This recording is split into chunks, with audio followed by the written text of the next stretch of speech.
3 News Now this week. Benson is a neighborhood that offers the ultimate experience for local residents. We've got a great variety of nightlife establishment, retail, food, you name it, we got it. But recent acts of violence have put a dark cloud over the area. Fights, shootings, violence on the streets of the entertainment district. The most recent this past weekend, when early Sunday officers responded to shots fired at the bar 1912. A 39-year-old woman sustained injuries and is in critical condition. As a business owner, I'm always concerned when there's crime in our neighborhood. John Larkin co-owns multiple businesses in the district. He says business hasn't really been affected in the face of this violence. I would not attribute any of our slowdowns to a criminal aspect or people being worried about, crime. But he does say that the violence is starting to get old. He wants to see a continuous police presence in the area. Whenever we have an incident or a few incidents in a row, they'll send out some more patrols, and that'll go on for a month or 2 or 3 months, and then things get kind of called somewhere else until the next time it happens. Councilman Pete Festerson says that's what's going to have to happen. We're not going to tolerate this in Benson. We're already working together with fellow business owners and the police department to do some extra patrols. As well as adding lighting and security phones to the area, all to make sure that Benson continues to be a successful and thriving community. We can do this together. And create a better environment for everyone. Reporting in Benson, Rudolph Sinaida, 3 News Now. It's really reached its useful capacity at this point. 30 years after building the county jail, county commissioners will vote Tuesday to build a new, much larger jail, replacing the current one that is on average around 20% over capacity. So there are some folks that are in there that are dangerous and need to be segregated, and it's very difficult to do that in our existing facility. The county has even had to get creative to stop the problem from getting worse.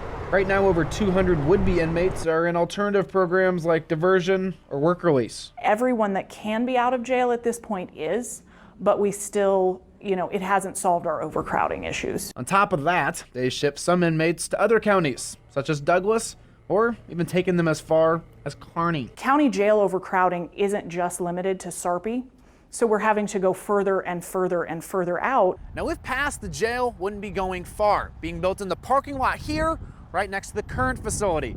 That should save the taxpayers some money, as the county wouldn't have to purchase any new land. There's no transportation costs of inmates to and from the courts. Our county attorney's office, our courtrooms, and our public defender are all co-located. So it will save us hundreds of thousands of dollars per year in operating costs. The plan for now is to budget $6 million a year for the jail, but not increase taxes on county residents.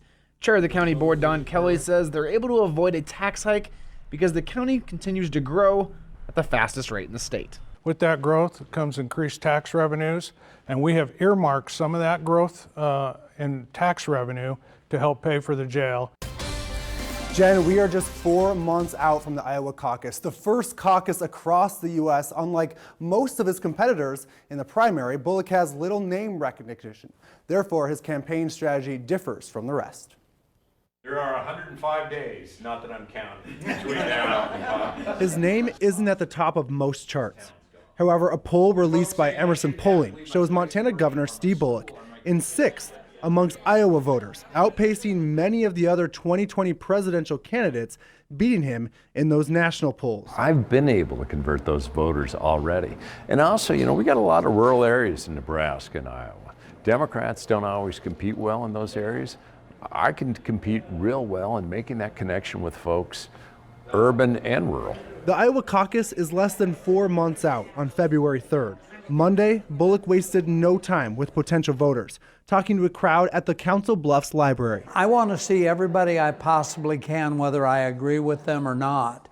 Governor Bullock is a down-to-earth, common-sense man. I'm not committed yet. I'm anxious to just hear what everybody has to say, and I'll make my decision. One of the key issues in 2020 will be swing voters. Voters that maybe voted for President Trump in 2016 that could be persuaded to vote blue this coming election. And Governor Steve Bullock says he has experience doing just that, especially in rural America. If we can't make connections in those areas, we're not going to win. And I've made the connections won 3 times in a red state, not by compromised values, but by actually getting stuff done. Bullock has visited Iowa 14 times and says he will continue to work on his ground game as other Democratic candidates focus on the debate stage. Bullock won his re-election as governor in Montana the same year Trump won Montana. Bullock adds about 25 to 30% of his voters also voted for Trump in 2016. That being said, Bullock is polling at 0 to 1% in most national polls and has only made one of the Democratic national debates. In studio, Kent Lutzen, 3 News Now. Tisa Harden has been in remission for the past 7 years, and over those years, Tisa says she's learned there are more changes that survivors undergo after breast cancer. That's why she's sharing her message with women all over Omaha.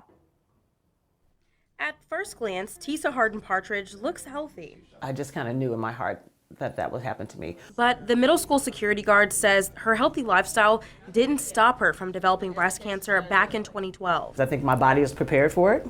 I think my attitude was ready for it, and I just knew that there was some things I had to do. Treatments weren't easy. There's a lot of breakdown of muscles and bones, and of course you lose your hair and all that during chemo treatment, but that chemo treatment just kills a lot of cells and other things that you really need going forward. Following her diagnosis, she developed a breast cancer support group, the Pink Lotus Project. Tisa says it was difficult to adjust to her new normal after beating the disease. And I know after treatment and after surgeries, you know, you got a new normal. So you kind of got to get your body back together and really try to figure out what works for you post-cancer. She's now living a holistic lifestyle, focusing on the mind, body, and soul. The big catchphrase now is living my best life. If you're not healthy, you can't live any kind of life. She recommends lifestyle changes like plant-based diets and exercise. A message echoed by Dr. Hattie Zara with CHI Health. It's not just about surveillance to ensure that we're not finding cancer recurrences, or if we do, that therapies are being started at a much earlier phase, but also ensuring the well-being of patients. Dr. Zara recommends people limit alcohol intake, eat more fruits and vegetables, and get at least 150 minutes of moderate activity every week. Harden adds one of the biggest life-saving factors was knowing her family history. Just starting a conversation about what's in our families, what's in our background. You know, we having family reunions, we talk about everything but health. Dr. Zara agrees. Genetics has also been quite important, not just for dealing for the existing cancer, but also providing risk reduction strategies. Well, Harden's nonprofit, the Pink Lotus Project, is hosting a pink pancake breakfast where they will share holistic healing tips with other breast cancer survivors. The event takes place this Saturday at the Clare United Methodist Church.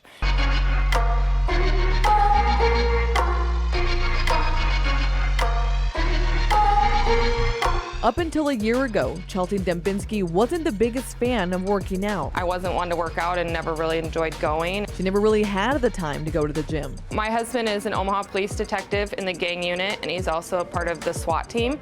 So he is 7 days a week on call, 24 hours a day. He works night, weekends, holidays. We have 3 kids that are very active. To be constantly caring for other people, it was a lot. There was no time left over for me. But now she's working on getting stronger at Orange Theory. Now I'm here 4 to 5 days a week. I don't like to miss. One of the main reasons she's here is because of the support from the nonprofit Free Weights and Freedom. The organization, started by Adam Tripp, who's a veteran, provides holistic physical and mental wellness for first responders, veterans, and their spouses. Spouses like Chelsea. We saw the benefits of what physical fitness gives us. So in the Army, you see it a lot. In places like Orange Theory, there's the bonding that happens in community.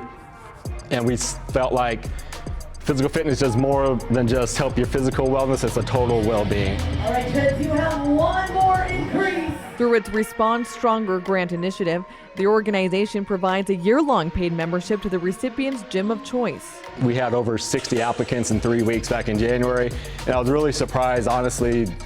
Probably 65 to 70% were spouses of like Chelsea, of Omaha Police. We do a lot in Omaha and Council Bluffs. So that was really eye-opening for us. You saw the issues they were dealing with. What happens is they end up neglecting themselves, and then you have a spouse at home that is not only they might have their own career they're trying to manage, a home they're trying to manage, kids they're trying to take care of, and then they have a husband or wife that's that first responder coming home, and now you have to be like the caregiver and show compassion, and they so not only do the first responder neglect themselves, the spouses really kind of draw in and neglect themselves. Covering the cost for these gym memberships helps alleviate some of the financial stress and burden on recipients' families. We're a single income family, and money can be tight when you have 3 kids, and this has just taken a huge bill off of our plate. It's been a huge blessing. Yeah, it's really changed my life. Don't you dare give up on that goal. What is that distance? A change her coach Michelle McGargill has noticed. She's picking up heavier weight. She's going faster on the treadmill. She wants to be here. She wants to do well. She wants to make progress, and you can see it. You can see it every single day she's here. Chelsea is proud of her progress each time she tracks her workouts. I'm happier. I sleep better. I also have the energy because I am going to work out every single day and putting in that effort just for me. I mean, I think I put in my essay, you can't pour from an empty cup, and my cup was empty, like drained dry. And now it's filling up more and more each day, and I feel like a new person. I can tell my family thinks I feel like a new person. It's full circle. Just great to see those positive results. In January of this year, they awarded grants to 9 recipients. They're hoping to double that amount for next year. The nonprofit is having a fundraiser celebration in December. We have those details on our website, 3newsnow.com. While many schools recognize National Bullying Prevention Month this October, Ralston schools practice being kind all year long. Administrators tell me it's because kindness will never go out of style. It's lunchtime at Ralston High School. You won't find a student sitting alone in this cafeteria because here, kindness matters. Kindness costs nothing, but the dividends will pay forever. Dr. Mark Adler, superintendent of Ralston Schools, wants students to be kind to everyone they encounter. Well, our schools have to be a place where kids love to come. For junior Zachary Wheatley, Ralston High School is a safe space where everyone strives to always be kind. You can show kindness any way you can, by opening your door, saying hello, helping them out with their day, homework, anything will brighten up their day. The district's Be Kind initiative started after the tragic loss of Dr. Adler's son, who took his own life. Since then, the district has made it their mission to simply be kind. I really want it to be a way of life. I believe that our interactions matter always. It's a message this student ambassador also believes in. I'm deaf, and so I have a hard time hearing, but just because you have a disability or anything, you can still be kind in any way. It's a message Zach hopes his classmates understand, especially during National Bullying Prevention Month. I don't agree with bullying because I don't understand why they're bringing other people down when they should be bringing them up. Because I like to bring them up, make their day better, but like bullying brings them down, and they don't succeed as much as they can when they're being kind. According to Parent Advocacy for Educational Rights, or PACER, more than half of bullying situations stop when a peer intervenes on behalf of the student being bullied. Dr. Adler says they teach students not to be bystanders. That bystander must speak up, but that's when it's going to be tough, because that could be your good friend that you're calling out. And so the bystander's powerful, and I think it's important that we arm our kids with leadership and courage to say, no, remember, we said we're not going to do this. Zach says the simple message has made his school a better place. I haven't seen a lot of bullying now, and so it also a lot of people are being happy, it's bringing everyone together, they're able to enjoy their day. PACER is encouraging people to wear orange on October 23rd in support of Bullying Prevention Month for Unity Day. You can learn more about bullying and ways to handle it on their website, pacer.org/bullying. For In the Classroom, Sydney Gray, 3 News Now. Good evening. I'm right now on the 2600 block of F Street here in Council Bluffs. I spoke this afternoon with the homeowner whose fence was destroyed and a car was stolen. She wants to remain anonymous. She said that Kennedy recently met her boyfriend and came over to her house this morning, saying that he recently got into a fight with his girlfriend and needed a car to leave. That was when she said she started to experience an episode of cops or live PD in front of her very eyes. A car smashed up in North Omaha started its day across state lines in Council Bluffs. When you're dealing with these type of people that are wanted by the police, you don't know what they're going to do in order to get away. Police had a warrant out for Jamie Kennedy relating to domestic violence. He made his way to this house in Council Bluffs looking for a car. When they arrived, there was a carport in the back of the residence, and he was in a car in the carport, and obviously the officers didn't realize that at the time. Officers soon noticed the wanted suspect in a blue Nissan Versa inside the carport. He put the car in drive and actually damaged a pickup that was in the driveway, went to the neighbors, damaged their cyclone fence, and then actually rammed a police cruise or a undercover police vehicle several times in order to get out of the driveway to leave the area. The carport potentially stopped Kennedy from cutting through backyards. Bumpers of the Versa were ripped off. Shattered glass is still over the driveway. We're just thankful, obviously, no one was hurt as far as police officers and civilians. From Council Bluffs, Kennedy crossed over 480, driving on the wrong side of the highway. He exited over in Omaha and then went northbound through some Omaha neighborhoods and abandoned the car. The car was found, but answers still remain. As of now, Jamie Kennedy remains at large. Police say that he is armed and dangerous. Police told me if you see him or know anything to please call 911 and do not try to apprehend him yourself. Now, the blue Nissan Versa belonged to the homeowner's grandma. The homeowner told me that the grandma is in good spirits and said that the Geico Lizard will take care of everything. Reporting outside Council Bluffs, Phil Bergman, 3 News Now. Basically, this what amounts to is a modern-day lynching. Rain Lounge owner James Overton was blunt to the city council. He thinks some folks in the Florence neighborhood want the lounge gone because his bar attracts black residents. For them to say, so you know what, you're not going to prosper. You're not going to have a place for your people to actually go ahead and congregate. You're not going to have a right to assembly. You're not going to have any of these things, just for the simple fact of the color of the skin that you have. Those who live and work near the bar in the Florence neighborhood say the bar has been a nuisance since it opened, saying bar goers park where they want, leave broken bottles, use drugs, and urinate in public. Unbelievable how our little neighborhood has gone downhill since 2 years ago when the rain moved in. That also includes several violent incidents that attracted police. When there was multiple fights and gunshots, people were running back and forth across 30th Street while vehicles were jumping curbs and driving south in the northbound lanes. An attorney in the city law office documented 21 incidents or complaints, saying Overton has also been late on paying taxes. Almost every council member spoke on the issue, including Brinker Harding, who didn't buy Overton's race argument. And the decision we make here today will not be based on race. The council unanimously voted to force Overton to submit a new long-form application to the Nebraska Liquor Control Commission, with Councilmember Ben Gray saying both sides had a point. Because I do think you have issues that need to be addressed, and they have not up to this point been addressed adequately, and they need to be done so.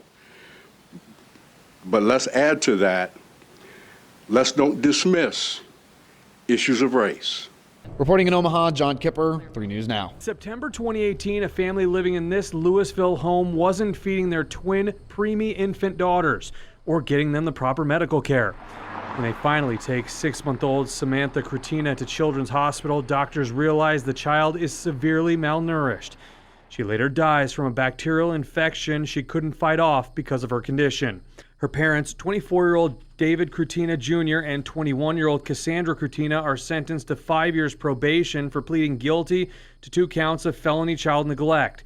Judge Michael Smith went along with the prosecutor's recommendation. It's hard to know why the parents didn't recognize the need for medical care sooner, but eventually they did. Cass County Attorney Colin Palm says the parents were charged with neglect from the beginning. There was no evidence that their actions were intentional. So ultimately, I think the fact that it was neglect versus intentional or knowing act is what caused the judge to follow the agreement. We went to the Curtina's last known address in Louisville, but it looked like they recently moved out.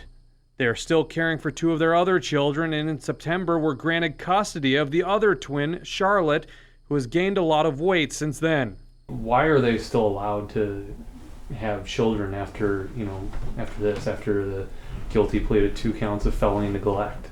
Those kinds of things are looked at by Health and Human Services, and the caseworkers, they work with them on a regular basis. I mean, they're in the home. Palm says probation will keep the couple supervised so they can't keep their kids away from doctor's care. There is something put in place by the court to ensure that this kind of thing can't happen again. The court also ordered that probation will make sure that the couple is taking their kids in to see the doctor and get wellness checkups in the future. Reporting in Plattsmouth, Jake Wazkowski, 3 News Now. It's the rise of a new type of sport, e-sports. This is the 3rd year of esports here at the university. Here at Bellevue University, players practice for hours at a time. Coach, how many hours a day do they spend on the screen? About 4 to 6? No, 9, 10 hours. 9 to 10 hours, yeah. 9 to 10 hours a day. But just like any sport, the payoff may be worth it. Yes, we scholarship the esports team, just like all our other sports. But how much video gaming is too much? And at what point does it become a medical health condition? The World Health Organization officially added internet gaming disorder to its international classification of diseases. And you can develop things such as changes in behavior, changes in your ability to do day-to-day things because of your desire to continue to use video games. That desire to play can lead to a new type of addiction. Similar to what you would see with addiction to most commonly drugs and alcohol. So should parents be concerned, even if it is a sport on the rise? I think that that's going to be one of the more difficult things to sort out is what is pure addiction versus what is, for example, an anxiety disorder. More research still needs to be conducted, but medical health professionals say even just talking about this is good. Helps providers talk to parents about it and talk to the general public about how video games do have an impact on kids and adults as well. The key here is moderation. You wouldn't want a cross-country runner running for 4 hours a day. That's not realistic on their body or on the other things they need to do. So it'd be the same thing in video game practice. But when you're a professional like these guys, a passion is a passion. It's as competitive as any team sport we have. Reporting in Bellevue, Rudolph Sinaida, 3 News Now. Police were in the area of 56th and Fowler to 60th and Grand, which is where I'm at now, searching for fugitive Jamie Kennedy, who's wanted in a domestic assault case. Police spotted a brown GMC Sierra near 42nd and Heimbach and believe Kennedy was the driver. The chase continued onto Soreston Parkway. The truck was dumped near 56th and Fowler Avenue. Multiple agencies were in the area searching for Kennedy for a few hours, but called off the search just before 2 this afternoon. Mountain View Elementary School and Omaha Home for the Boys were on lockout while police searched the area. Kennedy led police on a chase yesterday before abandoning his car near North Ride in Ida. We believe he's dangerous, and this is 2 days in a row now where he's shown to be dangerous, being involved in pursuits with multiple agencies.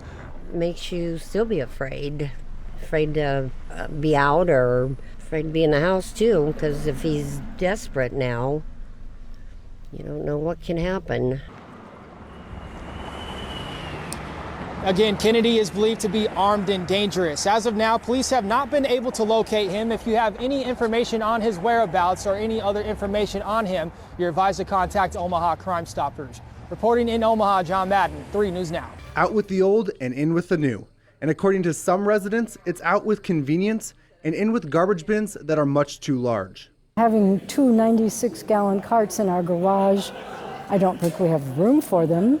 And to put them outside, we would maybe have to have some concrete work done so we'd have a place to put them. Where do you put it? And coming up with that much trash, we don't do that now. So it's going to be difficult for me to fill up a 96-gallon trash can. However, the city says they have an answer for those size concerns.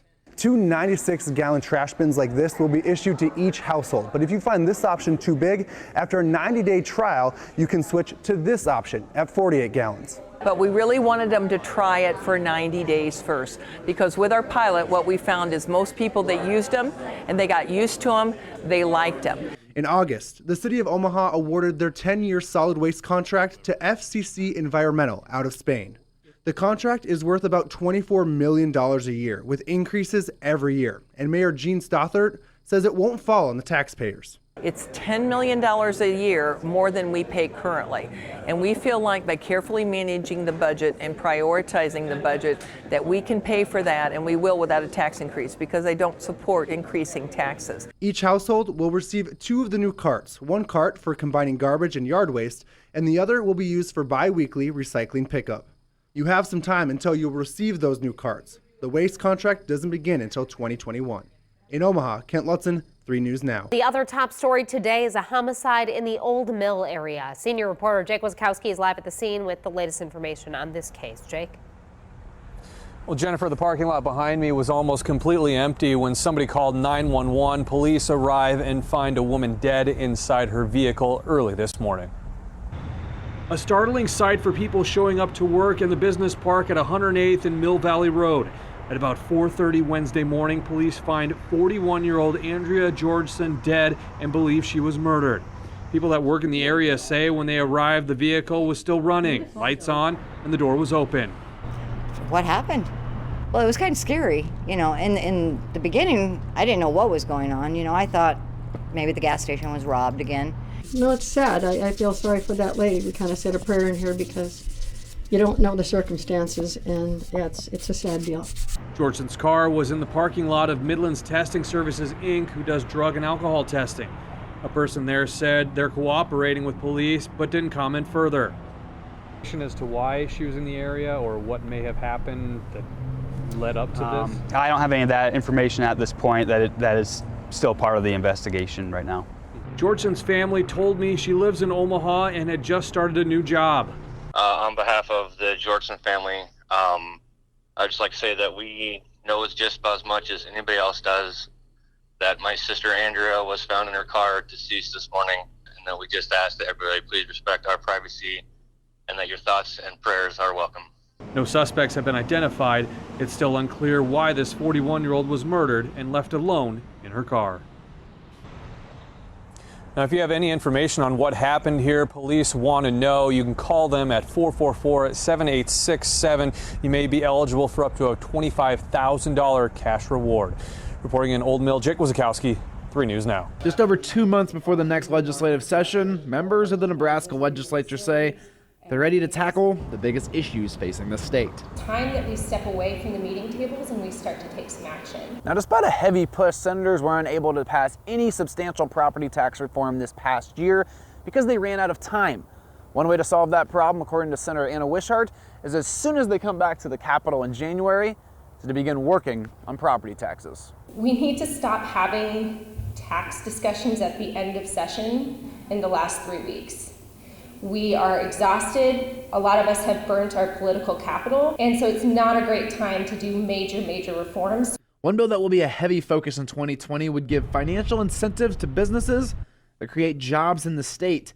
The Imagine Nebraska Act would take over for the Advantage Nebraska Act, which is set to expire next year.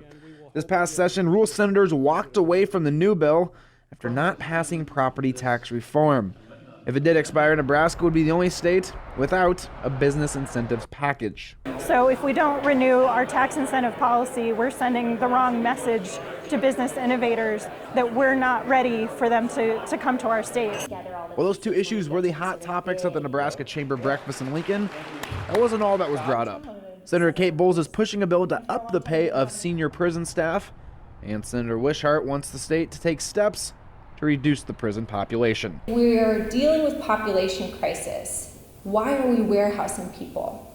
We need to start differentiating in our laws who we're afraid of and who we're mad at. Reporting in Lincoln, John Kipper, 3 News Now. Visitor spending has hit an all-time high in Omaha, according to new research done by Tourism Economics. The study says the city is in its 9th straight year of tourism growth, with 13 million visitors traveling to Omaha in 2018. Here again is reporter Kent Lutzen with more on what this means to Omaha's economy.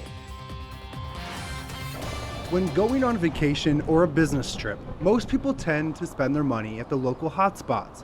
And for visitors coming to Omaha, they're doing just that. $1.3 billion was spent by visitors last year alone. A new report from Tourism Economics shows a 6.5% increase in spending from 2016. That's a total of $80 million more in just a 2-year span. Think about those visitors when they come. They're spending money at the hotels, they're spending money at the restaurants, at attractions, at the gas stations.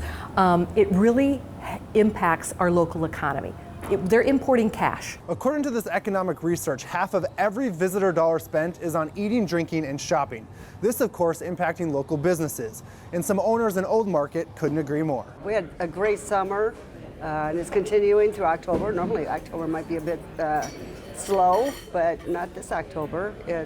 Business has been great. Lots of locals, but many, many visitors. We get people from all over the country and also all over the world visit the Old Market. These business owners say the Old Market offers a historic feel, whereas development to the west adds even more to explore for tourists.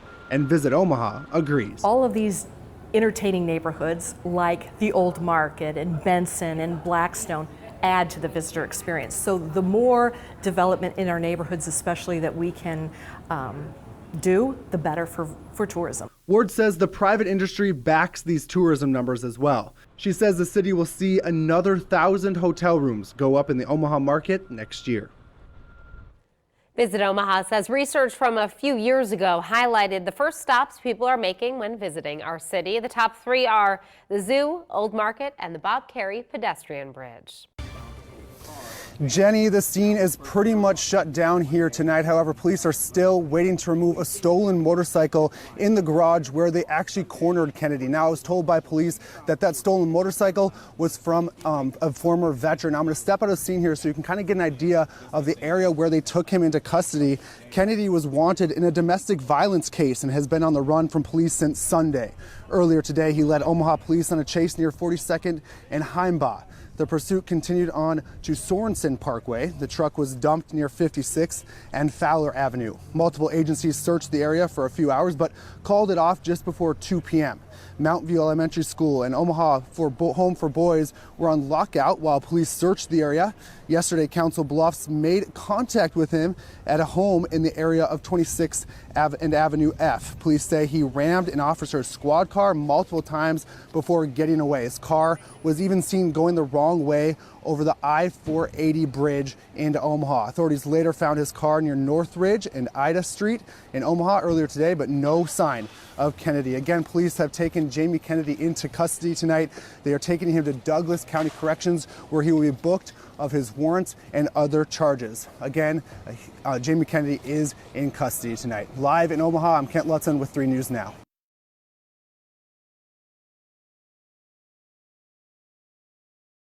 If you could design an alternate jersey, what would it look like? I really like our alternate jerseys that we have this year. I really like them a lot, so probably that. You guys are playing the Indiana Hoosiers this weekend. Yes. Have you ever seen the movie Hoosiers? I have not. Do you even know what a Hoosier is? I'm not sure what it is. On the spot, what is your guess for what a Hoosier is? A Hoosier. I don't even know. Would you ever trash talk the players with Hoosier Daddy? I'm not a big trash talker, so probably not. What's something about you we don't know? A lot of people don't know I'm from a small town in Kansas that I played 8-man football. It's getting to be fall outside. Do you like fall weather? I do like fall weather.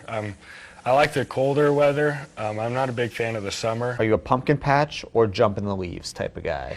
Probably a pumpkin patch guy. If you could name your pumpkin, what would it be? Larry. Larry the Pumpkin. Larry the Pumpkin, that's right. It's Halloween next week. Who do you want to dress up as? I'd probably dress up as Patrick Mahomes. Who do you think Patrick Mahomes sounds like? Well, he has like a really raspy voice, I guess. I've heard Kermit the Frog. Yeah, that's who I've heard. What shows did you watch as a kid? I watched Phineas and Ferb a lot. Wasn't a big SpongeBob guy. Most people were, but I never was. There's a lot of Phineas and Ferb. You like Perry the Platypus? Yes, I do. What's your favorite movie? Probably Lone Survivor. It's like war movies, and it was really intense, and just a good story. Do you have any tattoos? I do not. What about a full-scale model of Scott Frost's face on your back? I don't think I would ever do that. Hey, Luke, thanks so much for joining me. This was Fill in the Blank. A beautiful image of moms, babies, pregnant women, a community. For so long, it's been considered a taboo topic, but miscarriages and infant loss affect roughly 25% of families. Think about that, 1 in 4. If not you, chances are someone you know. To mark Pregnancy and Infant Loss Awareness Month, an Omaha photographer created an event to show support and celebrate babies born after loss.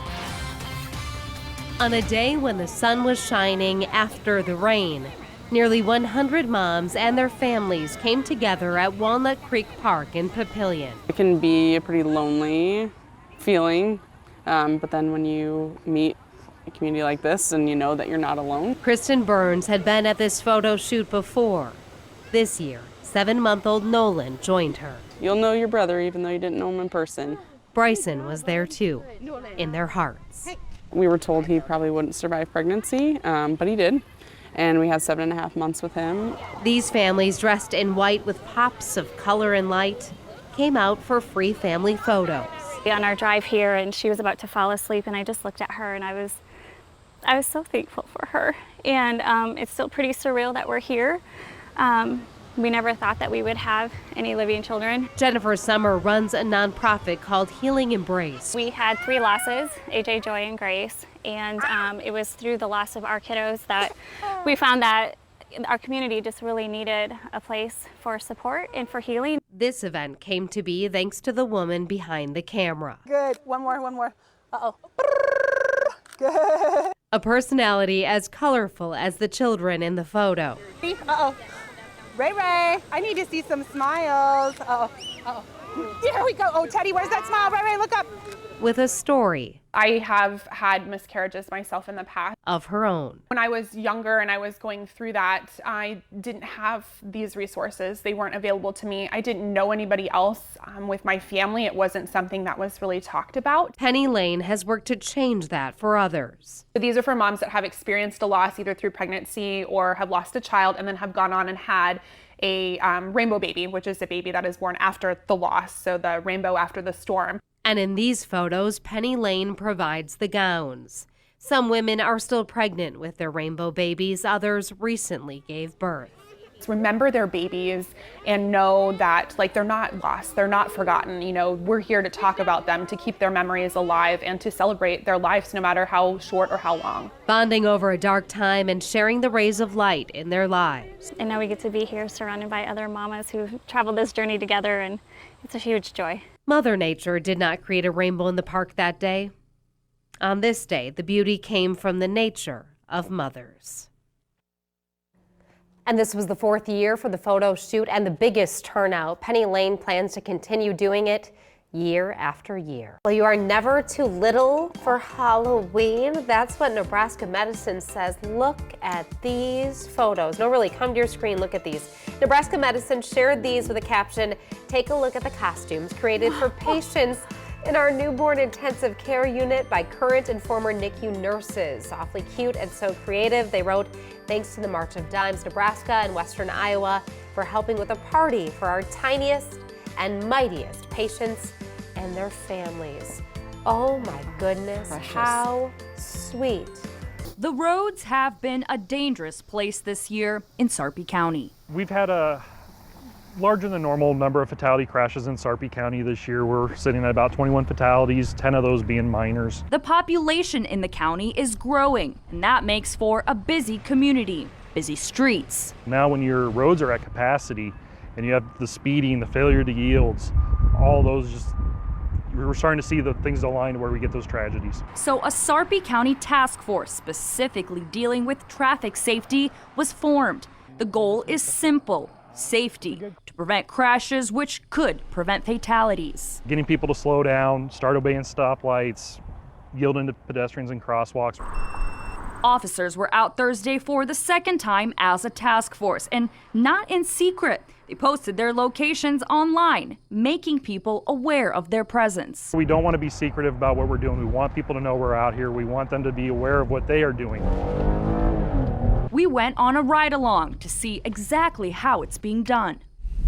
Hello. Hi. Can you see your license, registration, insurance, please? 128 traffic stops were conducted. Nearly 100 citations were given out, as well as some warnings and even some arrests. All right, drive safe. Many of the officers working on this task force have seen a lot of this year's fatalities and accidents firsthand. It takes a toll on the families, takes a toll on the first responders as well. That's why they're so dedicated to this new task force and on increasing road safety in the county. 63 miles an hour in a 45 mile zone. One ticket at a time. The task force will be doing these enforcement every couple weeks. They'll announce the dates online, making their presence known, all in all, to keep Sarpy County safe. Reporting in Sarpy County, Rudolph Sinaida, 3 News Now. Independence City in suburban Omaha is looking to make the next boom to attract new residents. Give the businesses a spark and give the town a little spark and get it going. Ralston's Hinge master plan looks to redevelop spots in a 30-acre area of the city, mostly from Main Street east to 72nd, and bring in new businesses and residences. Mayor Don Grosser says there are about 13 vacant lots ready to go. We've got the most beautiful downtown in the world with a 5-way intersection, and it's just a picturesque place. And I can just see it bustling with people and businesses and new restaurants and new things if we get the people here. Business owners gathered at the Ralston Chamber Thursday to learn more about the plan and discuss any issues. This is the biggest concern for business owners, a proposed apartment complex that would take away 55 parking spots for patrons who want to come downtown. The City Council approved a motion for Mayor Grosser to negotiate the parking lot with a developer for the 30-unit complex. Definitely, development's a great thing, I think, for the city. As far as parking goes, that does need to be addressed. I mean, all of our small businesses in downtown would be affected by that. Business owners learned a study will be conducted to decide if more parking is needed should the complex be built, or if there's already enough. I'm hoping that the study comes back in a positive manner so that the development can move forward but doesn't affect us in such a way that would smother the businesses around it. Mayor Grosser says they plan to build another parking lot in downtown if the apartments are constructed. The city wants to start the revitalization with a new housing area and go from there. I think all of Ralston might benefit on some economic development and some revitalization. Some of our businesses have been here for a really long time in Ralston, so we want to make sure that their customers are still able to make it to their location. Reporting in Ralston, Jake Wazakowski, 3 News Now. It's an amazing tool. It's something nobody can see. 5 sensors inside every helmet of the Bellevue Thunderbirds, constantly monitoring hits to the head. We are alerting probably 3 to 5 times, just depending on the game. It's called Riddell Insight technology. Athletic trainers will get a beep on their device if a player takes an especially hard hit to the head, multiple large hits, or if their technique could eventually lead them to a head injury. If we have, for instance, a lineman who is constantly dropping their head, having contact to the front or the top of their head, we need to try to look at changing how that's occurring so we don't have those multiple impacts that could lead to a head injury. And when it does beep, and it'll show us the name and the number of the player that had that contact. Trainers will then pull the player out for a sideline evaluation. Checking their memory, their balance, all the necessary means to make sure that we feel that they're safe to return and that they don't have any signs or symptoms of a concussion. And when the device goes off, coaches are hands off. In fact, Coach Michael Huffman says it happened to them a few years ago during the state title game against Omaha North to their best player. And it was the game that Jalen Bradley, 200 and some, had a bunch of touchdowns. His went off during the game. Coaches let the trainers do their thing, and thankfully for the Thunderbirds, he was cleared and continued to play. When they went over and did the test with Jalen, he passed every single one of them. But that's not always the case. Since the school used the technology, trainer Shannon Geyer says it's been invaluable when players do get concussions playing football. Especially in those instances where maybe we didn't see the hit, and then it just clued us, oh, hey, we need to go check this kid out to make sure they're okay. Now, Geyer also says there's times where a player will get a concussion and the device won't go off. Now, that often happens when multiple low-impact hits to the head begin to stack up on the athlete. Reporting in studio, John Kipper, 3 News Now. Highway 136 connects Brownville with Rockport, Missouri. The highway closed in early March and didn't reopen until last week. I went down to Nemaha County to check in to see how residents feel now that the highway is back open. It's a typical night in Brownville. Inside TJ's Tavern, patrons are watching Game 2 of the World Series. It's a night for celebration. Business-wise, it wasn't good. David Mahoney spends his workday at the Lyceum restaurant in town. He came down from Crete this spring to help out the owner. We were about to close, and then we're like, it all changed. I mean, yeah, it's getting, I'd say about 80% better than what it was. For 216 days, cars couldn't cross the bridge. Prior to the highway reopening, residents had to drive up to Highway 2 and even to Bellevue and then back down to Rockport. That helps them a lot. The power plant over here really helps them out because it turned an hour and a half drive into 10-minute drive. Rockport is a hot spot to stop for road trippers and truckers. Highway 136 reopening is big for business. It's nice to have it open, have the traffic back, and have the truck stops and get more business. For both Brownville and Rockport, Highway 136 reopening is a moment they've long been waiting for. I think almost everybody's happy. The biggest business in Brownville is the Cooper Nuclear Station. I talked with an official from the station this morning. He said work schedules are moving back to normal for the first time in months. The Cooper plant has 100 to 150 workers who cross the river from Missouri to Brownville every single day. For the last few months, some have lived during the work week in nearby Auburn or have even rented trailers to live out of. Reporting in studio, Phil Bergman, 3 News Now.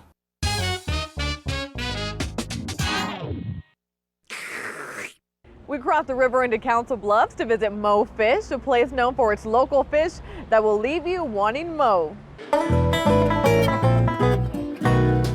From the outside, it looks like a bait shop, but once inside Mo's Fish, it's a fisherman and fish lover's paradise. Coming back. The restaurant was opened by Troy Mulvaney and his parents more than a decade ago. Me and my dad were both in the printing industry, which kind of went south. So we decided, let's open up a fish place. There's not one in Council Bluffs. That was back in '05, and we've done good ever since. So Mo Fish, is that Mo for the last name? Kind of, yeah. That and you want more fish. Yeah, okay. So it kind of worked out, the play on name. Awesome. Yeah. Here, you'll feel like you're dining on a coast with its fish knickknacks throughout the entire place, even some Nebraska and OU gear. The walls are decorated by items brought in by friends and customers who bring in something to their restaurant to be hung up. And I noticed all of the dollar bills on the walls. They actually started over in this corner, just family and friends, like Good Luck Dollars. Oh, awesome. And everybody that comes in just wants to keep adding to it. Customers like Marty Roses, who stops by every single Friday. My mom loves it. She loves the fish, and I take it to her on Friday, and she goes, when I show up to her house, she runs down the hall and go, ooh, ooh, I gotta get my teeth.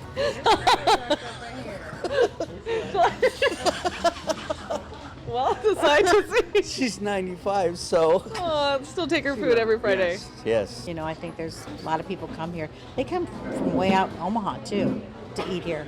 So, must be pretty good. That good fish. Yeah. During our visit, the restaurant happened to be celebrating its opening anniversary. I thought all the balloons were for me, but I think it's anniversary. That's kind of nice. Back in the kitchen, Troy's family continues preparing the fish that's given them success over the years. Yeah, we've got our own special breading, and then we've got a special dip that we dip it in that we came up with. Unique to Mo Yeah, Fish. everybody seems to love it. They go through nearly 300 to 400 pounds of fish on busy days, like during Lent season. We get people that drive from Des Moines, Lincoln, Wow. Sioux City. They'll drive clear down here to eat fish. And get some Mo Fish. Yep. The key to their amazing and fresh taste? We change the grease every day. That's the most important part. Yeah. Clean grease. And using local fish. Their popular fish are the catfish and walleye, but they also have carp, shrimp, chicken fingers, pork tenderloins, and even frog legs. No. Wait a minute. Why do they look like this? So, yes, I tried them because my photographer, Sean Kelly, told me I had to take one for the team. Oh, boy. Are these the frog legs? Oh, my gosh. Okay. Okay. I feel like they're going to walk out of my mouth somehow. Okay. It's like a mental thing. Okay. Yeah, just like you're picking at chicken. Okay. Oh. Do I start with the toes or the, like, it does taste like chicken. Mm-hmm. I just don't want to look at it, but it's tasty. I just ate a frog. I also sat down with Troy's mom, Roberta, to try their other popular dishes, like the walleye. Ooh, that came out really good. I know. Ooh, look at that. Hot. Hurt. That's fantastic. Yeah, that's my favorite. You know, even for being fried, it feels so light. It's so healthy. Well, we cook in that non-trans fat grease, so it's not like a heavy grease, you know, like lard or. And the breading is really good. Yeah. It has like a hint of spice, but it's not spicy. This is really good. You almost don't even need the sauce. I know. The catfish, also delicious. It has a different taste to it. Yeah, it's a little fishier, I think, than the But walleye. even the breading has like, is it different breading as well? A little bit. We dip it in secret. Secret. Okay. Well, if you want to share it with us, now's the time to get into the Mo family so I can get that recipe.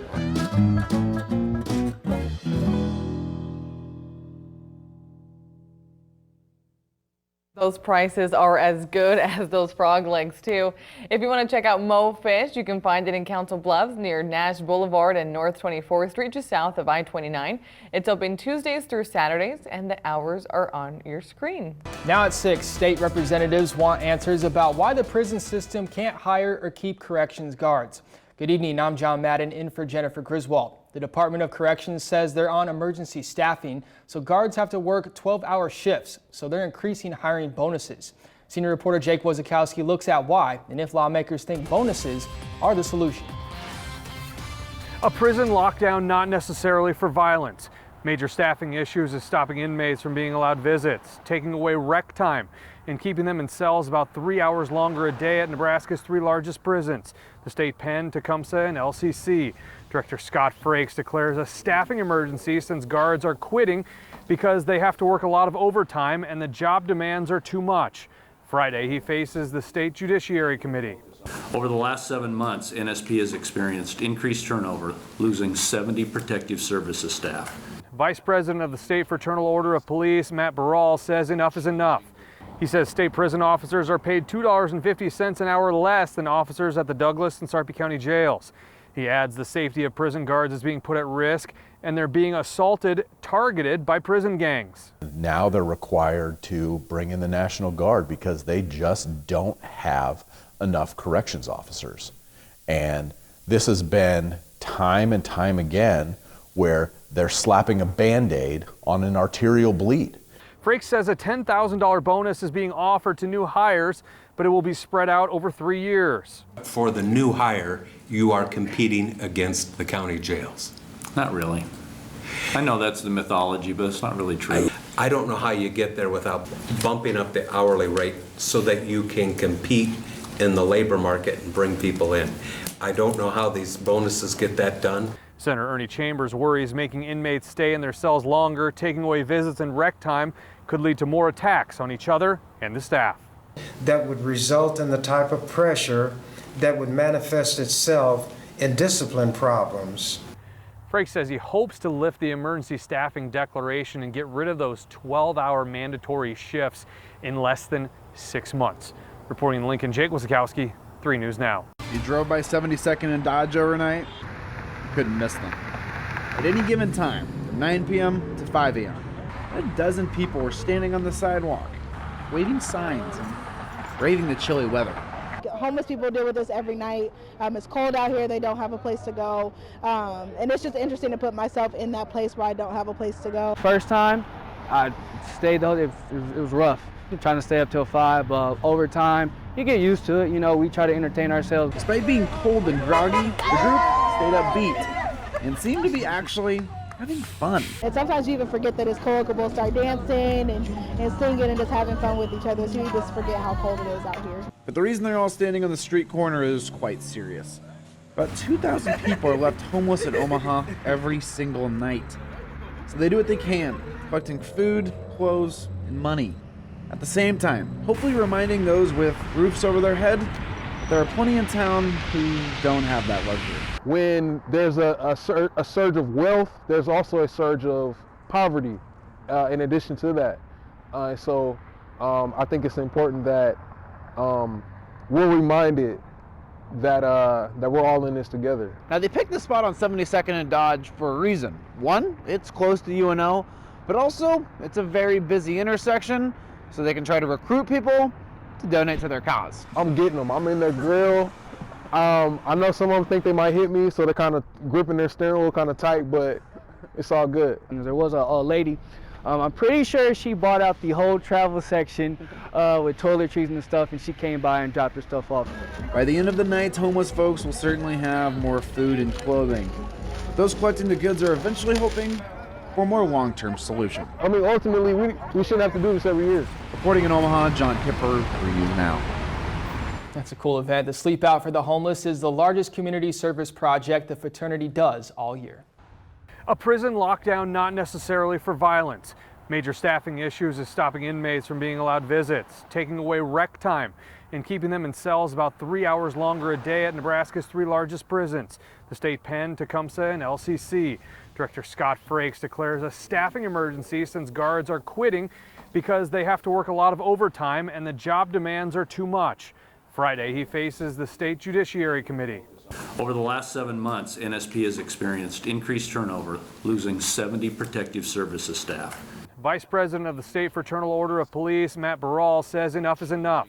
He says state prison officers are paid $2.50 an hour less than officers at the Douglas and Sarpy County jails.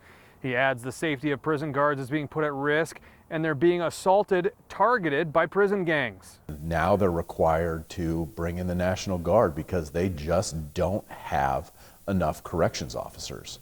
And this has been time and time again where they're slapping a Band-Aid on an arterial bleed. Frakes says a $10,000 bonus is being offered to new hires, but it will be spread out over 3 years. For the new hire, you are competing against the county jails. Not really. I know that's the mythology, but it's not really true. I don't know how you get there without bumping up the hourly rate so that you can compete in the labor market and bring people in. I don't know how these bonuses get that done. Senator Ernie Chambers worries making inmates stay in their cells longer, taking away visits and rec time, could lead to more attacks on each other and the staff. That would result in the type of pressure that would manifest itself in discipline problems. Frakes says he hopes to lift the emergency staffing declaration and get rid of those 12-hour mandatory shifts in less than 6 months. Reporting in Lincoln, Jake Wasikowski, 3 News Now. Saturday is National Drug Take Back Day. Many police departments, stores, and pharmacies are taking part in collecting the drugs. But this year, a new item is on the list that's caused some illnesses and deaths. Ruta Olsenada joins us now with more on what that is. Ruta? John, this is a national effort by the Drug Enforcement Administration. It happens a couple times a year, but this time around, there will be a first, as the DEA has now decided to also collect vaping and e-cigarette products.